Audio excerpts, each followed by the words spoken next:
బాహుబలిలోని ఇతర పాత్రలన్నిట్లాగే కథానాయకుడి క్యారెక్టర్కి పురాణ పురుషులే ప్రేరణ.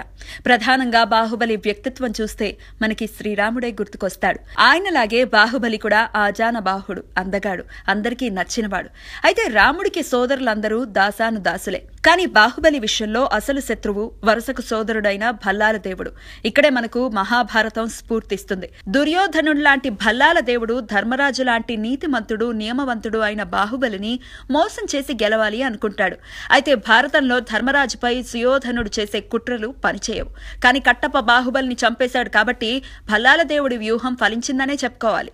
బాహుబలి వారసుడిగా అంతే బలవంతుడిగా ది బిగినింగ్ లో అలరించిన శివుడు రెండో భాగంలో పగ తీర్చుకోబోతున్నాడు. అంటే ధర్మరాజు లాంటి బాహుబలికి జరిగిన అన్యాయానికి, దేవసేనకి జరిగిన అవమానానికి అర్జునుల్లా ప్రతీకారం తీర్చుకోబోతున్నాడన్నమాట. ఇక మొదటి పాటలో కొండలు ఎక్కుతూ జలపాతాలు దాటుతూ భారీ శివలింగాన్ని ఎత్తిన శివుడు భీముళ్లాగా కూడా ఒప్పించాడనే చెప్పాలి. ధర్మరాజు, భీముడు అర్జునుడి పాత్రలే కాదు, రాజమౌళి తన హీరో క్యారెక్టర్ డిజైన్ చేయటంలో హనుమంతుణ్ణి కూడా ప్రేరణగా తీసుకున్నాడు. లంకలా మారిపోయిన భల్లాల దేవుడి వంశంలో ఉన్న మాహిష్మతిలోకి ఒంటరిగా చొరబడతాడు. రావణుడు సీతమ్మను బంధించినట్టు భల్లాల దేవుడు దేవసేనను బంధిస్తే హనుమంతుళ్లా కోటకి నిప్పు పెట్టి తల్లిని కాపాడుకుని తెచ్చుకుంటాడు శివుడు. ఇదంతా చూస్తూ ఉంటే మనకి సుందరాకాండలోని ఆంజనేయుడే గుర్తుకొస్తాడు.